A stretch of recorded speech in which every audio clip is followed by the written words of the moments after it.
नमस्कार, news one India में आपका स्वागत है। आपके साथ मैं धर्मराज सिंह। कोरोना योद्धाओं का मनोबल बढ़ाने में मुख्यमंत्री योगी आदित्यनाथ जुट गए हैं। स्वास्थ्य कर्मियों का मानदेय बढ़ाने का फैसला राज्य सरकार ने किया है। पैरामेडिकल की पढ़ाई कर रहे छात्रों के लिए विशेष पैकेज का भी सरकार ऐलान कर रही है। अंतिम वर्ष के छात्रों को यह विशेष पैकेज राज्य सरकार की ओर से दी जाएगी। पैकेज देकर कोरोना की लड़ाई में इन तमाम लोगों को उतारने की कोशिश में राज्य सरकार जुटी हुई है, क्योंकि इस वक्त जो स्थिति है, तमाम व्यवस्थाओं को हम पूरा कर रहे हैं, लेकिन जो स्वास्थ्य कर्मी है, क्योंकि स्वास्थ्य कर्मी भी बीमार पड़ रहे हैं, स्वास्थ्य कर्मियों को लगातार 24/7 काम करना पड़ रहा है। इसको देखते हुए राज्य सरकार ने एक कोशिश की है कि तमाम जो पैरामेडिकल स्टाफ हैं उनके लिए क्या कुछ बेहतर किया जा सकता है। तो उनके मनोबल को बढ़ाने में मुख्यमंत्री योगी आदित्यनाथ जुड़ गए हैं और अब स्वास्थ्य कर्मियों का मानदेय बढ़ाने का फैसला किया गया है। इसके तहत पैरामेडिकल की पढ़ाई कर रहे छात्रों के लिए विशेष पैकेज का ऐलान होगा।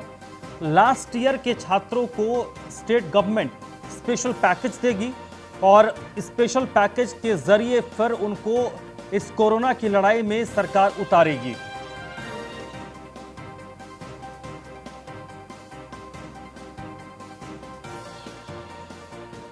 तो कोरोना के बढ़ते प्रकोप के बीच अब सबसे ज्यादा जो फ्रंट लाइन में जो लोग खड़े हैं वो डॉक्टर्स हैं, मेडिकल स्टाफ हैं, पैरामेडिकल स्टाफ हैं। उनको अब सरकार की ओर से लाभान्वित करने की कोशिश की जा रही है। उनको अब सरकार की ओर से कुछ फायदा पहुंचाने की कोशिश की जा रही है। सरकार ने स्वास्थ्य कर्मियों का मानदेय बढ़ाने का फैसला किया है। पैरामेडिकल के छात्रों को अब सरकार की ओर से स्पेशल पैकेज दिया जाएगा और उस पैकेज के बाद जो स्पेशली जो फाइनल ईयर के बच्चे हैं उनको सरकार की तरफ से एक स्पेशल पैकेज देकर उनको कोरोना के खिलाफ इस लड़ाई में ग्राउंड पर उतारा जाएगा। और ये इसलिए भी जरूरी हो जाता है क्योंकि कई जगहों से ये बात निकल कर सामने आ रही है कि तमाम व्यवस्थाएं तो हम कर रहे हैं, हम अस्पतालों की व्यवस्था कर सकते हैं। कोविड को बढ़ते मामलों को देखते हुए कोविड के लिए स्पेशल कोविड अस्पताल बना सकते हैं। अस्थायी तौर पर हम ऑक्सीजन की व्यवस्था करवा सकते हैं 2 से 4 दिन के अंदर। कई जगहों पर घंटों भर में हम इंतजाम कर सकते हैं। वेंटिलेटर्स हम खरीद सकते हैं, इंस्टॉल कर सकते हैं। लेकिन डॉक्टर्स, पैरामेडिकल स्टाफ की हम व्यवस्था 2 से 4 दिन में कैसे करेंगे?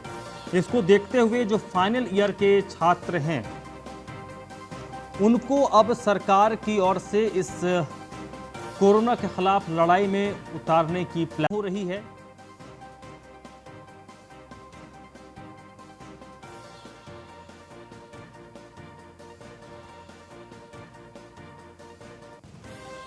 सरकार की ओर से मानदेय बढ़ाया जाएगा। सरकार की ओर से स्वास्थ्य कर्मियों का मानदेय बढ़ाने का फैसला किया गया है।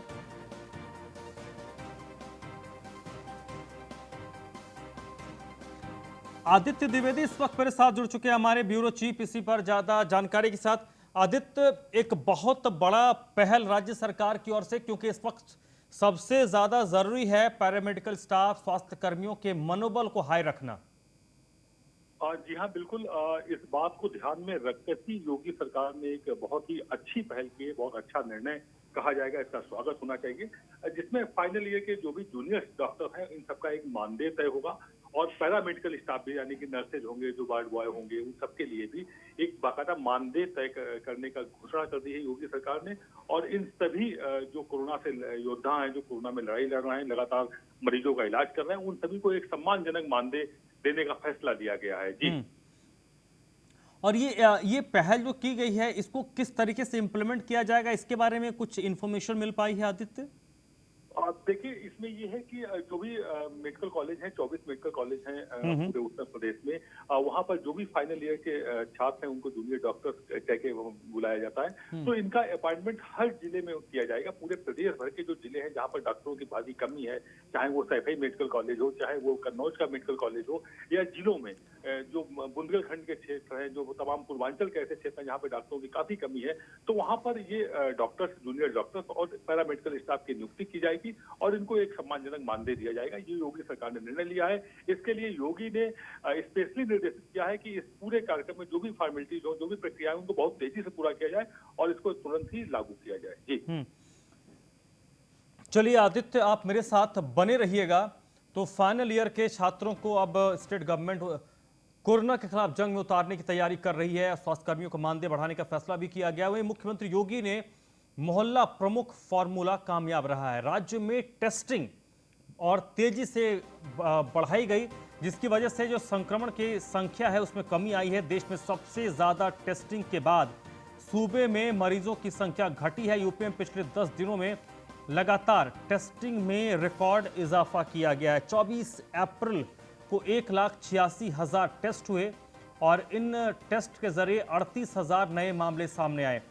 10 दिन के बाद 2,97,000 टेस्ट हुए, जिसमें 30,000 संक्रमित मरीज सामने आए। उत्तर प्रदेश में 10 दिनों में लगातार टेस्टिंग की संख्या बढ़ी है और संक्रमण के जो मामले हैं वो घटे हैं। कोविड जांच के अनुपात में संक्रमण पहले करीब 22% था, जो 10 दिन में आधे से घटकर 10% पर पहुंच गया है। निगरानी के लिए मोहल्ले और टोलों में भी कोरोना की चेन तोड़ने में सरकार जुटी हुई है। आदित्य द्विवेदी मेरे साथ जुड़े हुए हमारे ब्यूरो चीफ, इसी पर ज़्यादा बातचीत के लिए, ज़्यादा जानकारी के साथ। आदित्य, सीधे सीधे शुरू से ही जब से कोविड ने पिछले साल दस्तक दी थी, तो कोविड को लेकर सीधा सीधा कहा गया था कि भैया टेस्टिंग और ट्रेसिंग और ट्रीटमेंट, ये 3 चीज़ें अगर आप अपनाते हैं तो ही आप कोविड के चेन को तोड़ सकते हैं, इसको हरा सकते हैं। और उत्तर प्रदेश ने उसी 3T पर फोकस किया है।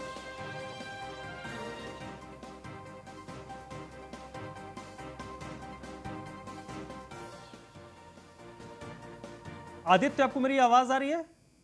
जी, मेरी आवाज आज तक पहुंच रही है? आदित्य, मेरा सवाल आपसे ये था कि पिछले साल जब कोविड ने दस्तक दी थी, उस वक्त हमने देखा था कि उस वक्त भी कहा गया कि भाई 3T, टेस्टिंग, ट्रेसिंग और ट्रीटमेंट, ये 3 चीजों पर फोकस करना होगा। उत्तर प्रदेश उसी रास्ते पर चल रही है, उत्तर प्रदेश की सरकार? जी हाँ, बिल्कुल। यहाँ हम अपने दर्शकों को बताना चाहेंगे कि उत्तर प्रदेश के मुख्यमंत्री योगी आदित्यनाथ अपने 1 साल का जो पुराना लड़ाई का अनुभव था कोरोना से, उसमें और अधिक नए प्रयोग करके उसको पूरी तरह सफल करने पर वो मैदान में उतर चुके हैं। खुद कोरोना पॉजिटिव होने के बाद जैसे ही नेगेटिव की रिपोर्ट आई, वो तुरंत ही फील्ड पर उतर पड़े और उसके बाद उन्होंने जो निगरानी समितियों वाला फार्मूला अप्लाई किया है, उसका सीधा सीधा फायदा सामने देखने को मिला है। जिस तेजी से लगातार कोरोना का संक्रमण बढ़ रहा था, उसमें तेजी से ग्राफ में गिरावट आई हुई है। अगर हम 10 दिन की बात करें, जो कि आपने दर्शकों को मैंने बताया कि 22% का जो ये तेजी से बढ़ रहा था कोरोना संक्रमण, उसमें 12% की कमी आई है, अब मात्र 10% के हिसाब से ही बढ़ पा रहा है। तो लगातार कोरोना के मरीज घट रहे हैं। उसकी बड़ी वजह ये जो निगरानी समिति है, वो हर गली, हर मोहल्ले और ग्रामीण क्षेत्रों में भी, दूर दूर दराज में जहां पर इलाज नहीं होता है, जहां की सूचनाएं नहीं मिल पाती हैं, इनके द्वारा सूचनाएं मिलती हैं और तुरंत टेस्टिंग होती है, ट्रीटमेंट शुरू हो जाता है। तो उससे बड़े पैमाने पर कोरोना के संक्रमण को रोका जा रहा है। जी। और अब विशेष तौर पर यह भी देखा जा रहा है कि छोटे छोटे जगहों पर भी स्टेट गवर्नमेंट फोकस कर रही है और ये बहुत ज़्यादा इंपॉर्टेंट है, क्योंकि आज की तारीख में आप ये नहीं कह सकते कि कोविड के जो मामले हैं वो सिर्फ बड़े शहर या बड़े जगहों तक ही सीमित रह गए हैं।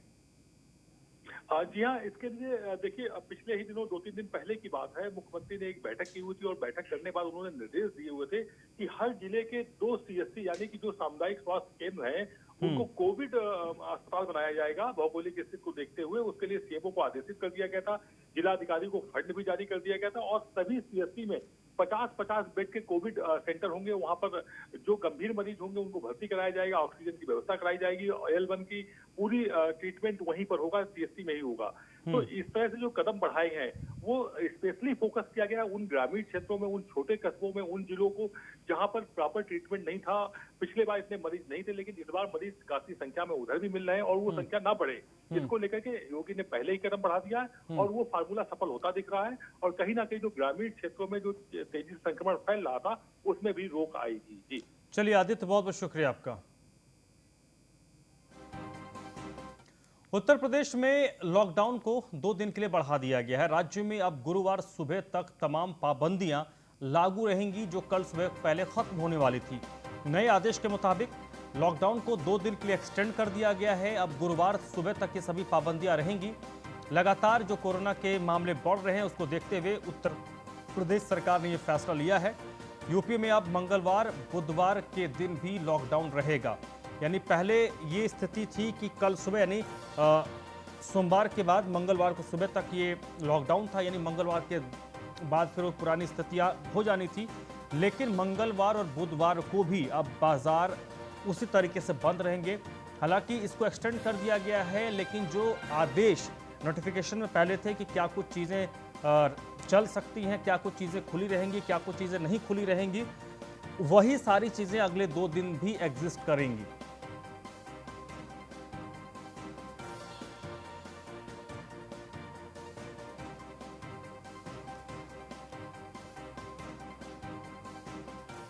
कानपुर में नवनिर्वाचित प्रधान ने नियम तोड़े। जीत के जश्न में प्रधान ने कोविड के प्रोटोकॉल की धज्जियां उड़ा दी। इस दौरान कोरोना के गाइडलाइंस का मखौल उड़ाते हुए विजय जुलूस निकाला गया। कानपुर के भैरमपुर ग्राम प्रधान जगदेव प्रसाद ने गांव में समर्थकों के साथ रैली निकाली।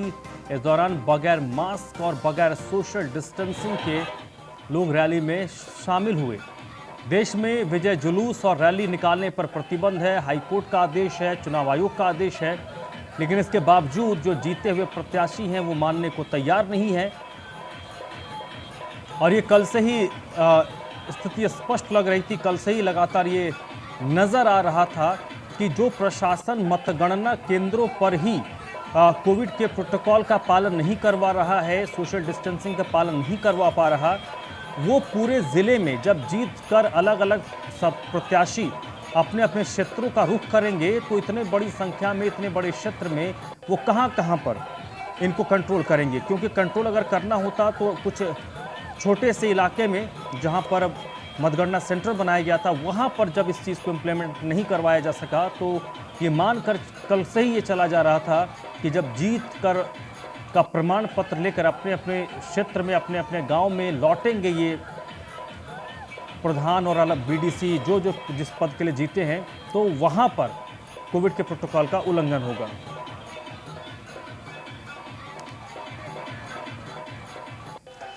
रमन गुप्ता इस वक्त मेरे साथ जुड़ चुके हैं। रमन, ये तो कल से ही साफ था कि जब नतीजे आएंगे उसके बाद ऐसी जो दृश्य हैं वो बड़े कॉमन होंगे। प्रशासन के आखिरकार कर क्या रहा था? हालांकि प्रशासन ने तो काउंटिंग के दौरान भी उस तरीके से कोविड के प्रोटोकॉल को फॉलो नहीं करवा पाए, लेकिन ये तो खुलेआम हाईकोर्ट के चुनाव आयोग के आदेश का उल्लंघन है। जी बिल्कुल, आपको बता दें कि ये जो तस्वीरें हैं जो हम लगातार जो है सोशल मीडिया पे वायरल हो रही हैं, लगातार सरकार हो या जिला प्रशासन लोगों को अवगत करा रहा था कि चुनाव जीतने के बाद अपने अपने समर्थकों को पूरी तरह से हिदायत दी जाएगी कि वो ढोल ताशे लेकर सड़कों पर नहीं निकलेंगे, किसी प्रकार का कोई भी हुजूम नहीं लगाएंगे। लेकिन आपको न्यूज एंड इंडिया ने जो तस्वीर दिखाई तो कहीं ना कहीं ये पूरी तरीके से हाई कोर्ट की धज्जियां उड़ा रहा है, सरकार के आदेशों का धज्जियां उड़ा रहा है। कुछ ही दूर जहां पर ये तमाशा हो रहा था, ये जो भीड़ एकत्र की जा रही थी, जश्न मनाया जा रहा था, उससे कुछ ही दूर पर पुलिस भी मौजूद थी। लेकिन पुलिस कहीं ना कहीं जो ग्राम प्रधान जो चुनाव जीत के आए थे, भैरमपुर गांव का पूरा मामला है, थाना सचेंडी लगता है, तो वहां पर जो पुलिसकर्मी भी खड़े थे वो कहीं ना कहीं उस ग्राम प्रधान के आगे नतमस्तक दिखाई पड़े, कुछ भी बोलने से असहाय दिखाई पड़े। अब फिलहाल इस पूरे मामले को संज्ञान में ले लिया है जिला प्रशासन ने। अब आगे इस पर क्या कार्रवाई होती है ये देखने वाली बात होगी। जी धर्मराज। रमन, लेकिन क्या ऐसे मामले, ये तो सिर्फ एक वीडियो है, इस तरीके के तो पूरे जिले में स्थिति होगी? जी बिल्कुल, अलग अलग जो प्रत्याशी चुनाव जीत कर अपने अपने गांव पहुंच रहे हैं, मतगणना स्थल से जब अपने अपने गांव पहुंचे उसके बाद जिस तरह से लोगों का हुजूम लगना शुरू हुआ, जश्न मनाना शुरू हुआ, तो लगातार ऐसे वीडियोस हमारे पास लगातार आ रहे हैं, ऐसे खबरें लगातार आ रही हैं। लेकिन जिला प्रशासन पूरी तरह से मूक दर्शक बना बैठा है। कल ही जो है लगातार कानपुर के आईजी हो, कमिश्नर हो, लगातार कह रहे थे कि कोई जुलूस नहीं निकालेगा और अगर निकालता है तो उसके विरुद्ध कठोर कार्रवाई होगी। तो अब इस पर क्या कार्रवाई होती है ये देखने वाली बात है। हालांकि अभी तक इस ग्राम प्रधान पर कोई कार्रवाई नहीं हुई है, न इसके समर्थकों पर हुई है।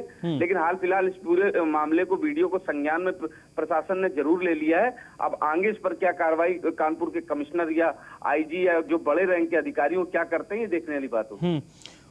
और इस तरीके के जो अलग अलग मामले आ रहे हैं, ये भी संभव है कि अभी पूरी तरीके से क्या कानपुर में काउंटिंग खत्म हो गई है, अभी भी कई जगहों पर काउंटिंग चल रही होगी?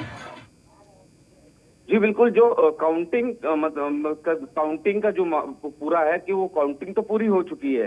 लेकिन अभी जो लोग सोशल मीडिया पर जिस तरह से लॉकडाउन अभी 2 दिन की और अवधि बढ़ाई गई है लॉकडाउन की, तो कहीं ना कहीं लॉकडाउन की पूरी तरह से धज्जियां उड़ा के रख दी है।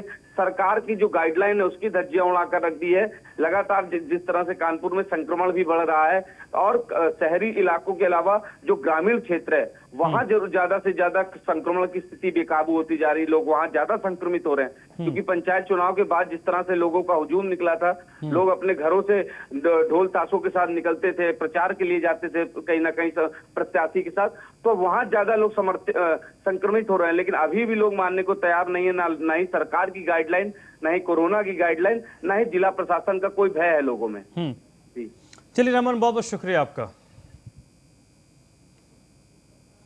तो ये कानपुर की आप तस्वीर देख रहे हैं, सीधे सीधे हाईकोर्ट के आदेश का उल्लंघन है, चुनाव आयोग के निर्देशों का उल्लंघन है।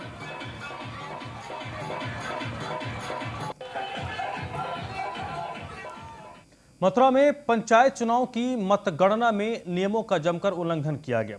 मतगणना स्थल पर बड़ी संख्या में लोगों का हुजूम उमड़ पड़ा और इस दौरान सोशल डिस्टेंसिंग की जमकर धज्जियां उड़ाई गईं।